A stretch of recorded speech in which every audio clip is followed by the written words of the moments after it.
Assalamualaikum warahmatullahi wabarakatuh. Apa kabar anak-anak sekalian?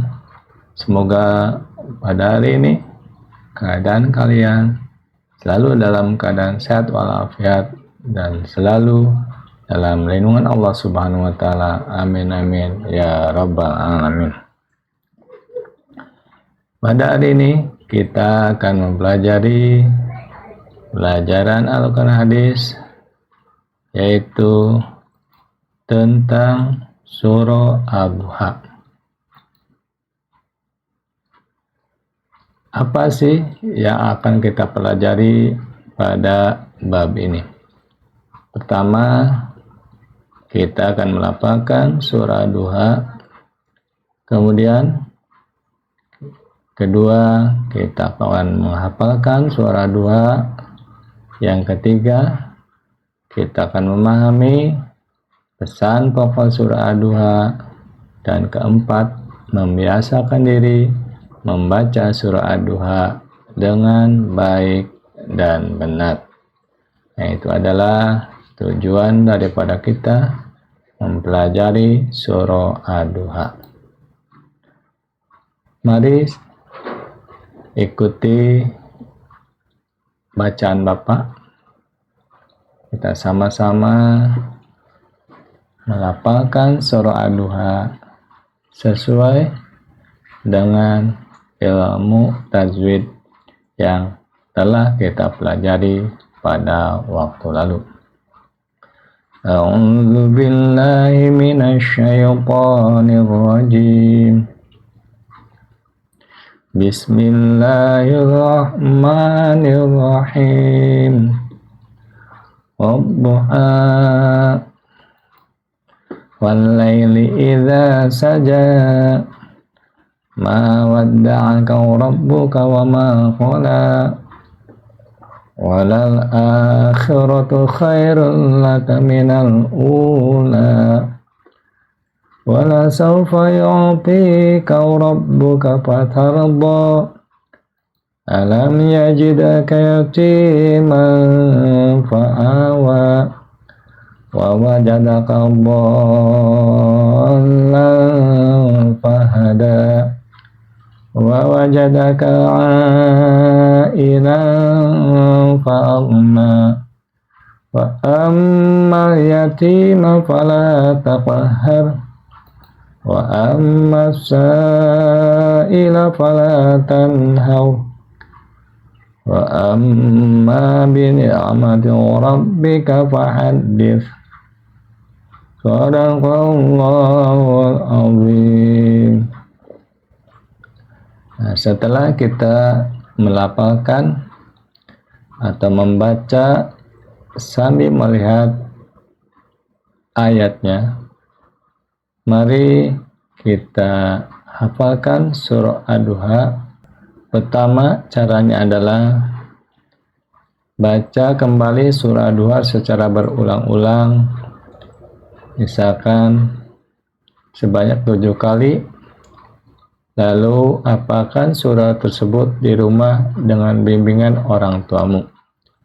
Kemudian tunjukkanlah hafalanmu di depan kelas. Dan nanti Bapak akan memberikan tanda centang pada pilihan yang sesuai dengan hafalanmu. Setelah kita membaca, kemudian nanti kalian menghafalkan surah Ad-Duha, mari kita pahami pesan pokok yang terkandung dalam surah Ad-Duha. Asbabun nuzul surah Ad-Duha atau sebab-sebab diturunkannya surah Ad-Duha. Dalam kitab Lubabun Nuqul karya Jalaluddin As-Suyuti, Said bin Mansur dan Al-Firyabi dari Jundab meriwayatkan bahwa surah Ad-Duha diturunkan berkaitan dengan masa fatratul wahyu atau masa kekosongan turunnya wahyu. Hal tersebut menyebabkan Rasulullah SAW gelisah karena ejekan orang-orang kafir yang menyebarkan isu bahwa Rasulullah Sallallahu Alaihi Wasallam telah ditinggalkan oleh Allah Subhanahu wa Ta'ala. Namun, tidak lama kemudian Allah Subhanahu wa Ta'ala memberikan kabar gembira kepada Rasulullah Sallallahu Alaihi Wasallam dengan menurunkan surah Ad-Duha, sehingga mempertegas bahwa dugaan orang-orang kafir terhadap Rasulullah Sallallahu Alaihi Wasallam merupakan suatu kesalahan yang besar. Adapun pesan pokok surah Ad-Duha dalam ayat 1 sampai dengan 3, Allah Subhanahu wa Ta'ala bersumpah demi waktu duha yang bercahaya dan demi malam yang gelap dan sunyi, bahwa Allah Subhanahu wa Ta'ala tidak pernah meninggalkan dan membenci Rasulullah Sallallahu Alaihi Wasallam. Kemudian pada ayat keempat, Allah Subhanahu wa Ta'ala menegaskan bahwa kehidupan akhirat lebih baik daripada kehidupan di dunia, sehingga Nabi Muhammad Sallallahu Alaihi Wasallam tidak perlu khawatir dengan kehidupannya kelak. Lalu pada ayat kelima, Allah Subhanahu wa Ta'ala memberikan kabar gembira kepada Nabi Muhammad Sallallahu Alaihi Wasallam bahwa beliau akan dilimpahi karunia Allah Subhanahu wa Ta'ala secara terus-menerus hingga Nabi Muhammad Sallallahu Alaihi Wasallam merasa senang. Di antara karunia tersebut adalah telaga Al-Kautsar di surga dan hak untuk memberikan syafaat kepada umatnya di akhirat kelak. Kemudian pada ayat ke-6 sampai dengan ayat ke-8, Allah Subhanahu wa Ta'ala mengingatkan Nabi Muhammad Sallallahu Alaihi Wasallam tentang kehidupan yang dahulu sebagai seorang yatim yang dilindungi oleh Allah Subhanahu wa Ta'ala melalui pengasuhan kakek dan pamannya, sebagai orang yang diberikan petunjuk oleh Allah Subhanahu wa Ta'ala dalam menemukan akidah dan akhlak yang benar dikala akhlak bangsa Arab sangat rendah, dan sebagai seorang miskin yang diberikan kecukupan rezeki oleh Allah Subhanahu wa Ta'ala melalui keahliannya dalam berdagang dan kedermawanan Siti Khadijah. Kemudian pada ayat ke-9 dan 10, Allah Subhanahu wa Ta'ala memerintahkan Nabi Muhammad Sallallahu Alaihi Wasallam untuk memiliki rasa kepedulian sosial terhadap anak yatim, fakir miskin, dan orang yang meminta-minta serta tidak menghadiknya. Dan pada ayat ke-11, Allah Subhanahu wa Ta'ala mengingatkan Nabi Muhammad Sallallahu Alaihi Wasallam untuk senantiasa bersyukur atas segala nikmat yang telah diberikannya. Lalu setelah kita membaca atau melafalkan, kemudian menghafalkan, kemudian kita memahami isi ataupun pokok yang terkandung dalam surah Ad-Duha. Selanjutnya kita harus mau mengamalkan pesan pokok surah Ad-Duha.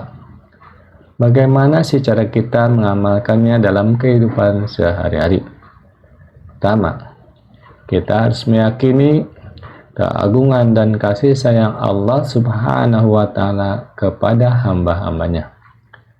Kedua, peduli terhadap sesama manusia, terutama terhadap orang-orang yang membutuhkan. Kemudian, menyantuni anak yatim dan tidak menghadiknya. Dan berikutnya, berbuat baik kepada orang yang meminta-minta dan tidak menghadiknya. Berikutnya, bersyukur terhadap nikmat dan karunia yang telah diberikan Allah Subhanahu wa Ta'ala. Selain kita melakukan hal-hal tadi, kita juga harus membiasakan diri membaca Al-Quran, khususnya surah Ad-Duha. Karena apa? Karena suatu saat nanti Al-Quran akan datang kepada orang-orang yang membacanya, yang akan menjadi penolong. Setelah belajar melafalkan dan mengamalkan pesan pokok surah duha, ayo biasakan membaca surah duha dalam kehidupan sehari-hari. Kamu dapat membaca surah duha ketika melaksanakan sholat fardu dan sholat sunnah duha. Kamu juga dapat membacanya bersama teman-teman sekelasmu setelah selesai belajar dan ketika pulang sekolah, agar kamu dan teman-temanmu terus mengingat nasihat untuk berbuat baik dan bersyukur kepada Allah Subhanahu wa Ta'ala. Dengan gemar membaca surah Ad-Duha, bacaanmu akan semakin lancar dan hafalanmu akan semakin kuat. Nah, ayo mulai membiasakan diri membaca surah Ad-Duha. Rangkuman dari surah Ad-Duha yang tadi kita pelajari. Yang pertama, surah Ad-Duha merupakan surah yang ke-93 dalam Al-Quran dan terdiri atas 11 ayat. Surah Ad-Duha termasuk golongan surah Makkiyah. Nama surah Duha diambil dari ayat pertama yang artinya waktu duha. Allah Subhanahu wa Ta'ala menurunkan surah Duha untuk memberikan kabar gembira kepada Nabi Muhammad Sallallahu Alaihi Wasallam dan mempertegas kepada orang-orang kafir bahwa dugaannya terhadap Nabi Muhammad Sallallahu Alaihi Wasallam adalah salah. Di antara pesan pokok yang terdapat dalam surah Duha adalah kabar gembira untuk Nabi Muhammad SAW, perintah untuk memiliki rasa kepedulian terhadap sesama dan rasa syukur atas segala nikmat Allah Subhanahu wa Ta'ala. Nah, itu saja pelajaran surah Duha yang dapat Bapak sampaikan. Lebih kurang mohon dimaafkan. Akhirul kalam, wabillahi taufiq wal hidayah. Assalamualaikum warahmatullahi wabarakatuh.